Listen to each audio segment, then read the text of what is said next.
My name is Rowan Ellis. I'm 28, the overlooked youngest daughter-in-law in a family that praises perfection the way churches praise holiness. I'm married into the Shepherds thinking I was joining a legacy, but the truth is I've always been the outsider, the quiet one, the one they spoke over, the one my sister-in-law, Tess, loved reminding I didn't quite belong. I learned early that in this house, silence was safer than honesty, and pretending was easier than asking why everyone watched me like I was a problem waiting to happen. But nothing prepared me for the night they decided to test whether my pregnancy was real. And the moment Tess put her hands on me, I finally understood what they'd been planning all along. The second pink line blinked back at me from the test strip. Not faint, not maybe. Bold. Real. I stared at it longer than I should have. The bathroom light flickering above like a strobe. I didn't cry. I didn't smile. My fingers tightened around the edge of the sink. Real, I whispered to no one. It's real this time. My heart was hammering. The tile floor felt too cold. The room smelled faintly of lavender soap and something metallic. My pulse echoed in my ears. Then I flushed the toilet, routine. Covered the test, instinct. Slipped it into a Ziploc and slid it under the loose board in my closet, habit. Colin was still asleep downstairs, or pretending to be. I didn't know anymore. He hadn't kissed me goodnight in 3 weeks. Hadn't looked me in the eye for nearly 2 months. I pulled on a sweatshirt and crept out to the kitchen. I needed water. I needed stillness. But a faint creak from the front door frame made my body lock. I turned. Silence. I held my breath. Nothing. Still, I checked the latch. Deadbolt engaged. Chain on. No sign of movement outside. But the skin on my neck prickled, like it always did when someone was watching. The next morning, Colin didn't notice I'd barely slept. Or maybe he did and didn't care. He adjusted his tie in the hallway mirror, his phone already glued to his palm. I'll be home late. Okay, I said. He glanced over, then back at his reflection. You look pale. Didn't sleep much. He left without asking why. There was a time he would have. Later that afternoon, my phone buzzed. Tess, hey Rowan. Long time. You're coming to dinner Friday, right? Everyone's asking. I stared at the screen. My thumb hovered. Me, maybe. Depends on work. Tess, come. Don't be boring. Colin said you've been off lately. I didn't respond. 3 minutes later, she heart-reacted my message. Of course she did. I went to grab my wallet before heading out, and that's when I felt it. A sharp edge. Something small wedged in the lining of my purse. I dug in carefully. My fingers closed around it. Cool plastic. It wasn't mine. A tiny digital voice recorder. My stomach turned to ice. I stared at it like it was a snake. Who put this here? My mind flashed back, last Sunday brunch. I'd left my purse on the chair. Tess was cleaning up. She'd taken plates. Had she taken something else too? I clicked the recorder on. Static. Then, if she's really pregnant, we'll know soon enough. Don't worry. She's not smart enough to hide it for long. My blood went cold. I hit stop. My hands were shaking. Was this a trap? The rest of the day, I moved like a ghost. I didn't go to work. I didn't answer calls. I searched the house for more bugs, vents, closet, bookshelf. Nothing. At 9:42 p.m., Colin texted, staying at the office. Don't wait up. No period. No concern. I went to the closet, pulled out the test, stared at it again. This wasn't paranoia. This was a plan. And I was already in the middle of it. A voice echoed in my head, one my mother once said. They smile at you while sharpening the knife. That night, I didn't sleep. I pressed record and waited. But someone else did too. I started writing everything down. Names, dates, times, phrases that sounded too rehearsed, pauses that stretched too long. My notebook became a war map. A red X for every glance Colin didn't mean. A circle around every lie Tess slipped through her teeth like sugar. You don't go to war without knowing the terrain. And I was at war.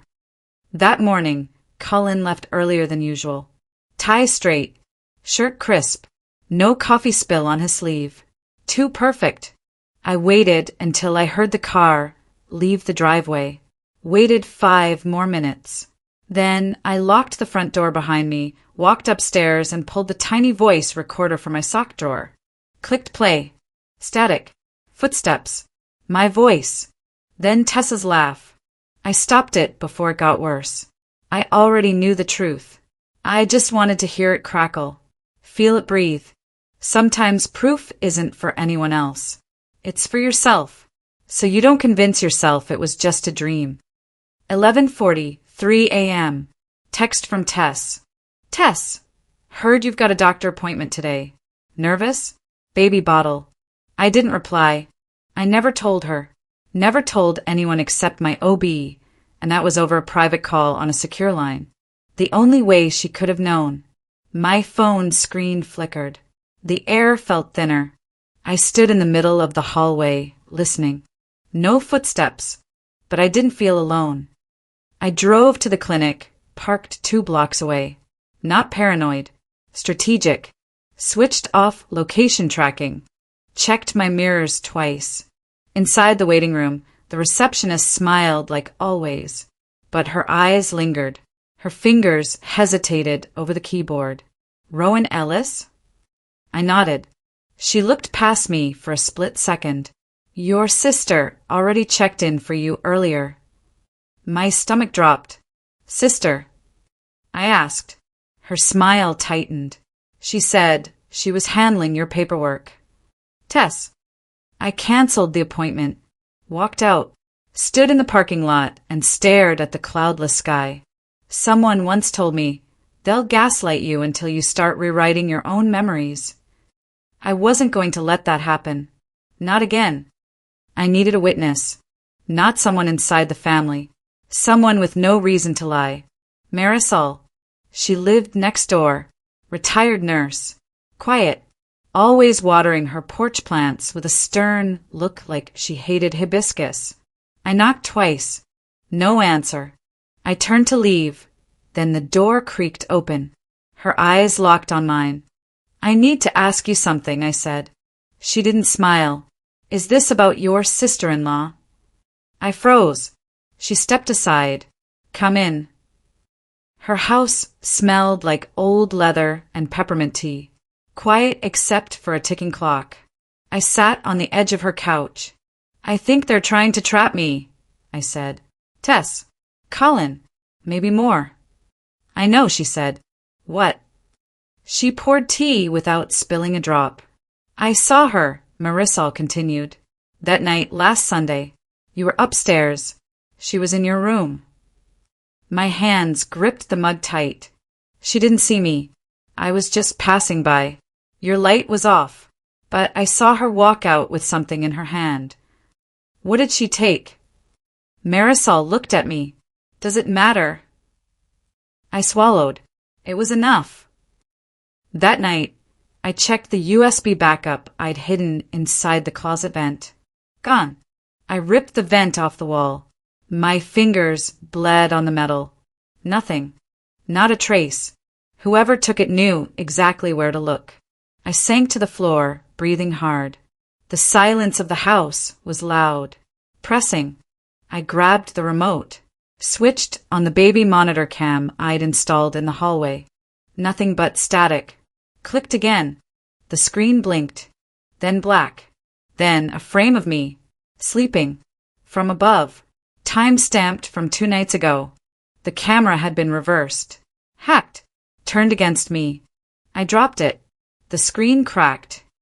Text from Colin at 10:17 p.m. Cullen, you okay? 3 words. No punctuation. No warmth. A lifeline or a leash. I stared at the screen for a full minute before locking the phone and hiding it under a pillow. My fingers itched to throw it out the window. I grabbed my notebook. Flipped to the last page. Wrote in bold letters, there inside. Underneath, I'm not safe here. Not even with silence. 3 hours later, I sat in the dark with all the lights off. Only the hallway night light, glowing like a dying star. Then I heard it. Click. Creak. Footsteps. Up the stairs. Slow. Intentional. I didn't move. The sound stopped outside my door. My heart pounded so loud I thought the walls would hear it. A minute passed. Then 2. No knock. No movement. Just silence, stretching thin as wire. I waited. Eventually the steps receded. The front door clicked. Silence again. I didn't sleep. They erased the tape, but they forgot I remembered. Friday came fast. Too fast. The Shepherd estate glowed like a stage set. Spotless hedges. Candles in every window. The illusion of warmth. I stepped out of my car and smoothed the dress over my stomach. No bump yet. Just fear stretching skin. Be invisible, I whispered. Until you're not. Inside laughter. Ice in glasses. Plates clinking. The smell of rosemary and roast. I walked in alone. Colin was already there, buttoned tight, whiskey in hand, laughing too loudly at something Nolan, his older brother, said. Nolan noticed me first. His smile didn't reach his eyes. Rowan, he drawled. Look who decided to show. I nodded. Didn't smile. Tess descended the staircase like a queen. Heels sharp, hair curled, a little too perfect. Darling, she said, we saved you a seat. Not next to Colin. Not even across from him. The seat between Nolan and Tess. Flanked. Like prey. I sat. The room quieted a beat too long. Then back to chatter. I cut my food without tasting it. Smiled on cue. Listened. But I was counting. 1 recorder hidden in my clutch.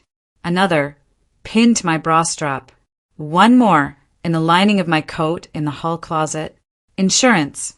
When people lie, they use too many words. When they plot, they leave too few. Halfway through dessert, Tess stood, fork in hand.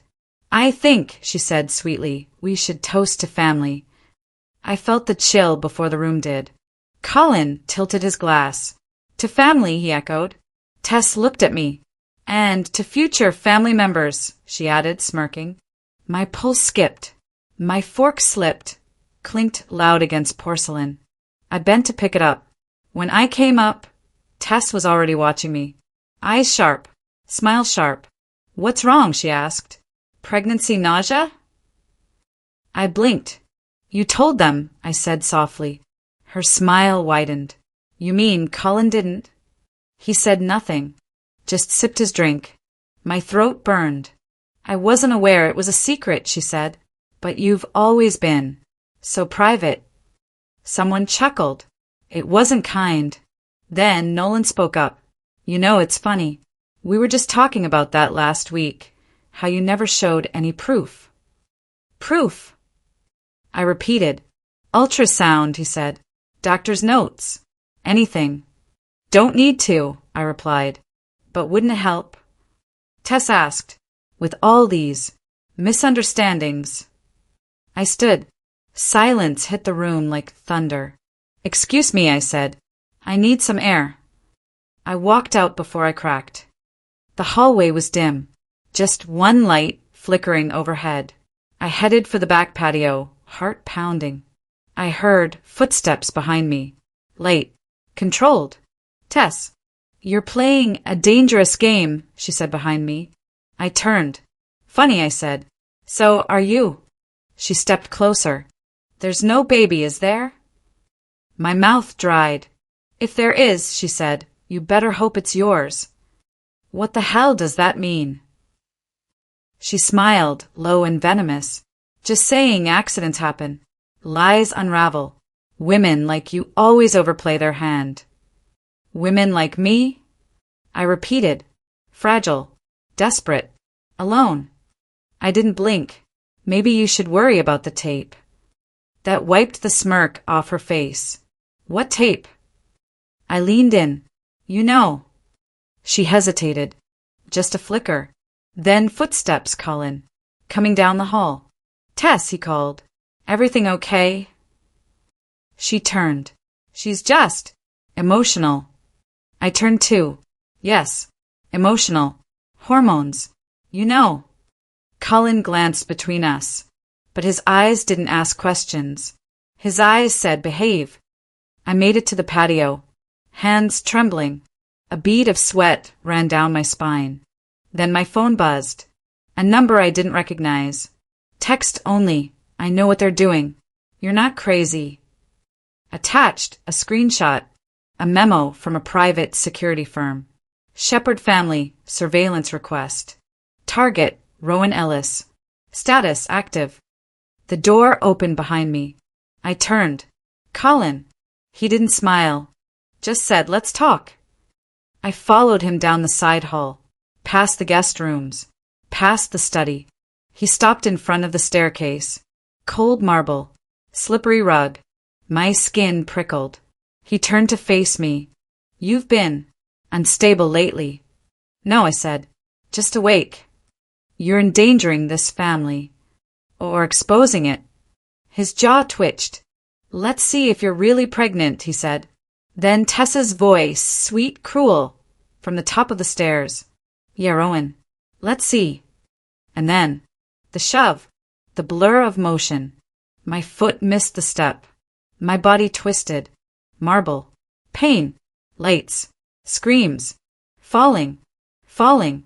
She didn't fall, I pushed her. And still they laughed. I didn't die on the stairs. That was the first surprise. The second was the sound I woke to, laughter. Muffled. Close. Familiar. A ceiling light buzzed above me. Too white. Too sharp. Voices drifted in like fog. Should have been more careful. She always trips. Drama queen. Every word stabbed. My ribs burned when I tried to move. A metallic taste filled my mouth. My palm stung. My head throbbed. Then a sharper voice. Stop talking. She's waking up. My eyes snapped open. Not home. Not the estate. Hospital. A monitor beeped beside me, steady, cold. A curtain half drawn. Shoes pacing on linoleum. Colin's shoes. He stepped into view, half shadowed by yellow hospital light. You fell, he said. I stared. He didn't flinch. You lost consciousness. EMTs said you're lucky. Lucky. My fingers twitched against the blankets. He noticed. Don't try to sit up, he said. Doctor's coming. What happened? My voice cracked.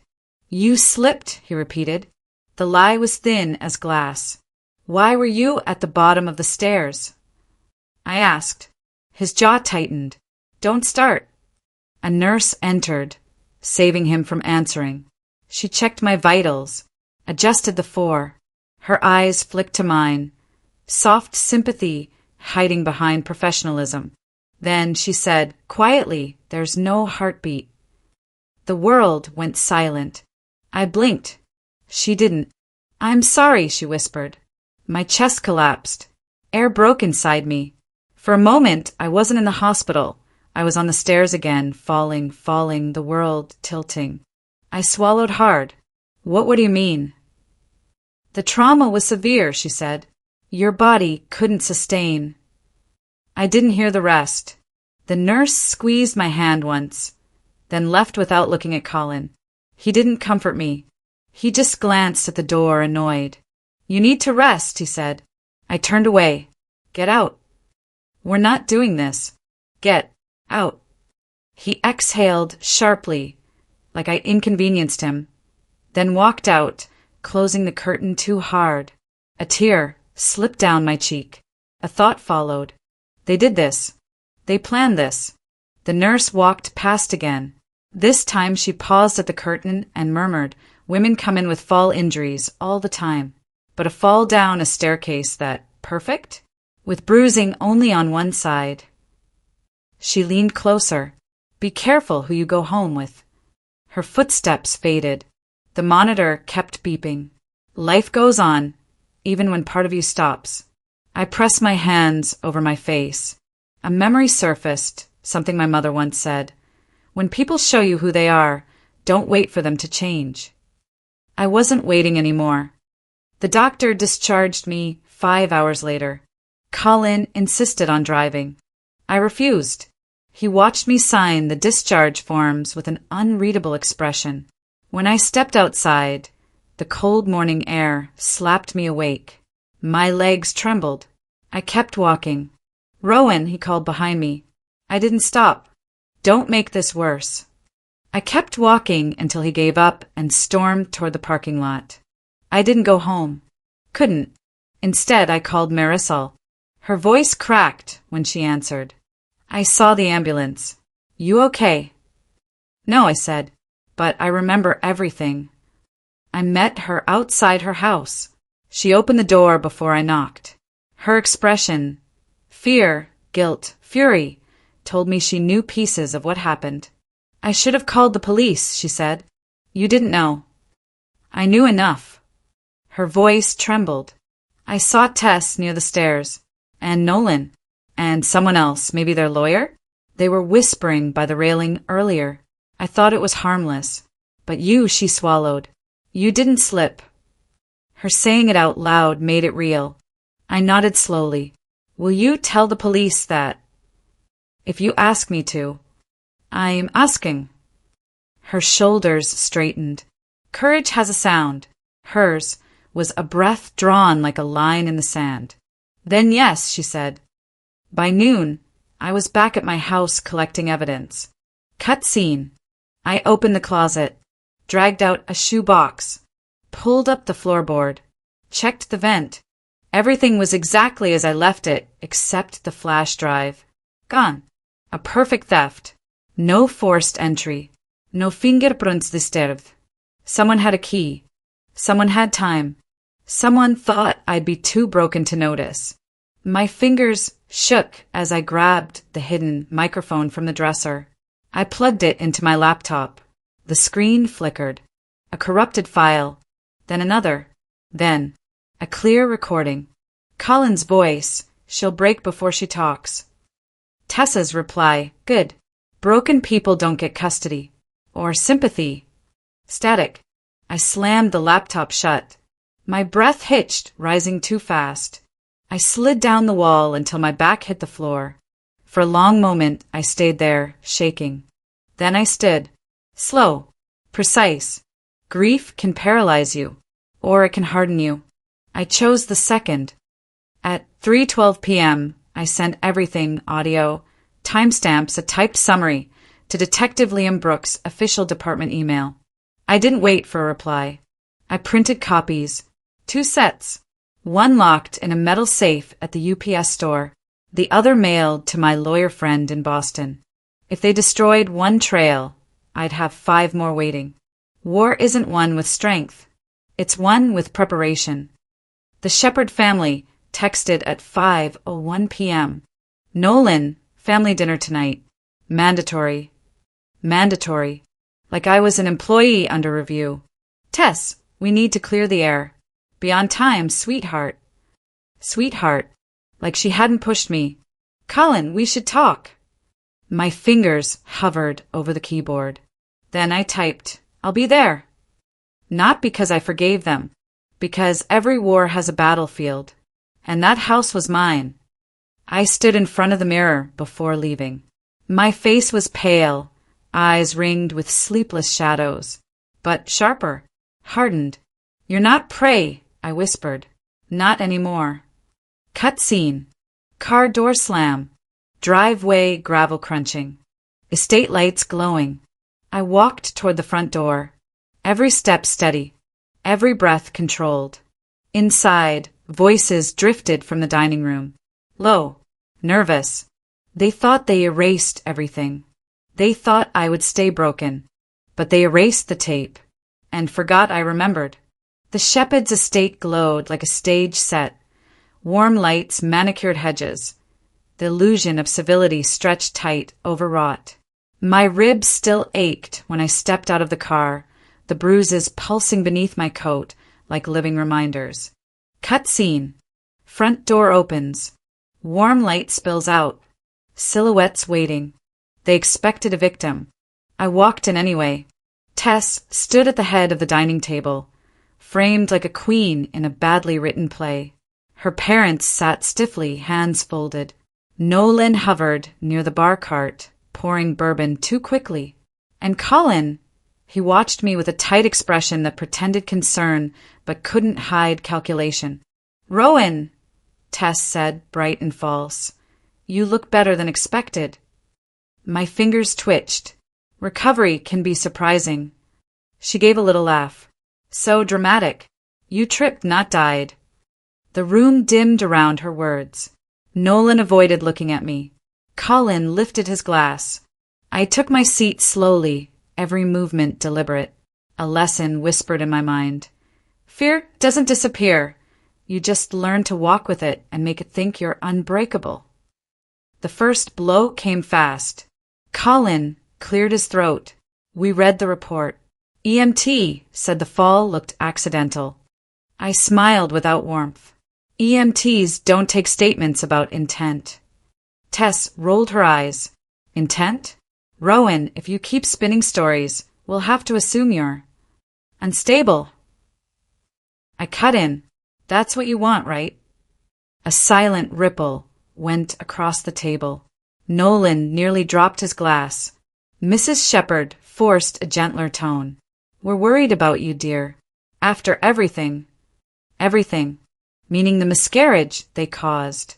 I folded my hands on the table. I sent evidence to law enforcement. A sharp inhale from Nolan. A twitch from Tess. Colin's jaw locked. Mrs. Shepherd laughed nervously. Evidence of what? That's the thing, I said. You'll find out soon.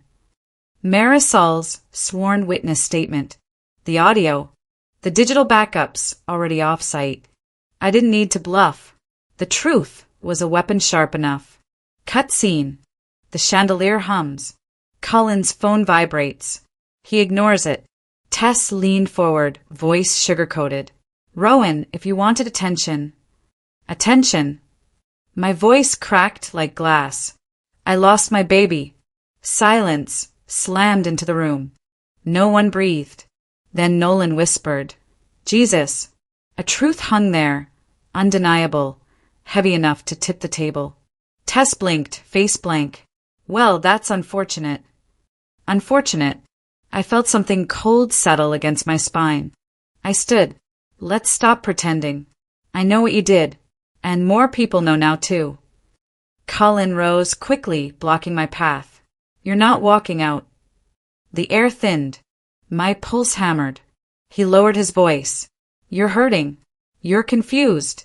And if you keep making these accusations, the family will have no choice but to protect itself. Threatening me? Protecting us, he said. From you. A quote echoed in my mind when the nurse whispered earlier, sometimes the monsters aren't hiding under the bed. They're the ones telling you to rest. I sidestepped him. Move. Sit down, he snapped. Nolan flinched. Colin, stop. But Colin didn't stop. He grabbed my arm. Hard. The room spun, but not from fear. From clarity. I pulled my phone from my pocket and hit play. His voice filled the dining room. She'll break before she talks. Then Tessa's. Good. Broken people don't get custody. Or sympathy. Mrs. Shepherd gasped. Nolan cursed under his breath. Tess went still, freezing first, then smiling like something cracked behind her eyes. Oh, Rowan, she whispered. You shouldn't have done that. Colin lunged for the phone. I stepped back, and the front door burst open. Detective Liam Brooks, badge raised. 2 officers behind him. Colin Shepherd, he said, voice sharp as a blade. You're coming with us. Chaos detonated. Mrs. Shepherd shrieked. Nolan backed into the wall. Tess snarled. Actually snarled, like her mask finally, beautifully shattered. Colin looked at me, betrayed. You called them. I told you, I said softly. I'm done staying quiet. The officers grabbed his arms. He fought, vicious and desperate. Cinematic slow motion. Glass tipping off the table. Tess rising like a viper. Colin's voice cracking into fury. You ruined everything. Cut. Officers dragging him out. But Tess didn't run. She stepped toward me instead, a small smile curling her lips. You think this ends with him? She whispered. You have no idea what's coming. Her breath brushed my cheek. Her perfume, sharp jasmine, burned my throat. I didn't blink. It ends with all of you. She laughed. Oh, Rowan. Sweet Rowan. You always were the weakest link. No, I said. I'm the survivor. Detective Brooks stepped between us. Miss Ellis, you need to come with me. Now. Why? I asked. He looked grim. Too grim. We received another report tonight, he said. About you. My heart dropped. What report? He hesitated. An allegation. Tessa's smile widened. And in that second, I knew exactly how far she was willing to go. But the real blow came when he added quietly, Your sister filed it. Detective Brooks led me into the station like I was both witness and weapon. The fluorescent lights buzzed overhead, a constant hum pressing against my skull. My ribs throbbed with each step. The cold plastic of the chair bit into my skin as I sat across from him. Cut scene. Door clicks shut. Recorder blinks red. A thin folder drops onto the table. Your sister's allegation, he said. She claims you fabricated the pregnancy for financial leverage. Of course she did. Tess always struck where the bruise was deepest. I let out a shaky breath. What does she think she gains? Brooks folded his hands. Power. Control. Or maybe she just wants to bury you before you bury them. A bitter laugh escaped me. My whole life, they taught me one thing. If someone wants you small, it's because they're terrified of what you'd look like standing. He watched me carefully. We need more than audio and a witness statement now. We need a motive. Something that proves why they'd orchestrate this. I reached into my pocket and slid him the last flash drive. Then you'll want this. He hesitated, then plugged it in. Video opened. Security footage from the Shepherd home office. Colin and Tess whispering. Tess pacing. Colin holding a document. Zoom. A will. A new one. My breath hitched. Brooks squinted. What am I looking at? Colin's father planned to sign the revised inheritance. One that removed them completely if Colin committed domestic moral misconduct. Tess found out. They needed me discredited before the signing next week. Brooks leaned back slowly. So they created a narrative that you were unstable, faking pregnancy, seeking attention. And set up the fall as a tipping point, I finished. If I died, even better. Dead girls can't testify. A muscle in his jaw tightened. This is enough to open a full investigation into the entire family. Good, said. Because I'm done letting them write the story. Cut scene. Door bursts open. An officer whispers something into Brooks's ear. His face drains. What is it? I asked. He exhaled. You need to come with me. Now. Blue lights painted the Shepherd mansion like a crime scene in a silent movie. Officers swarmed the driveway. Neighbors stood on porches craning necks. I stepped out of the cruiser, and the air hit cold. Brooks guided me under the tape. Inside, chaos. Furniture overturned. Glass shattered. A single scream echoing upstairs. Mrs. Shepherd on the staircase, trembling. She locked herself in the study. She said you ruined everything. Tess. I whispered. Of course it was. Brooks motioned for officers to flank the door. Tess, open it. Now. A laugh floated through the wood. Sweet. Unhinged. I know you're out there, Rowan, she sang. You think you've won? You think taking Colin down makes you a hero. I pressed a hand to the door. Tess, listen to me. No, her voice cracked. You took our future. You took his life. You took everything. He pushed me, I said quietly. You watched. A beat of silence. Then, he did it for us. Brooks nodded to the officers. We're breaching. The battering ram hit once, twice. Door bursts open. Splinters. Shouting. Flash of movement. Tess stood in the corner, clutching documents, the will, the revised inheritance, her lifeline burning in her grip. She tried to tear them, but officers swarmed her. Paper fluttered everywhere like broken wings. She thrashed, shrieking my name, and for a moment, just one awful moment, I saw her clearly. A woman trained her whole life to win at any cost, finally facing a game she couldn't rig. They dragged her out screaming. I didn't move. Some people don't break, I whispered. They unmask. 2 weeks later, the Shepherd case exploded across every local station. Cullen charged. Tess charged. Nolan cooperating to save himself.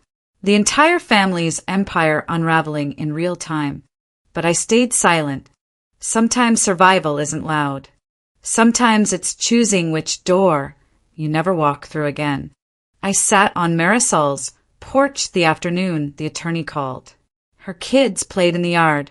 The wind was soft. Brooks's voice crackled through the phone. The case is closed. In your favor. Completely. I exhaled, slow, deep cleansing.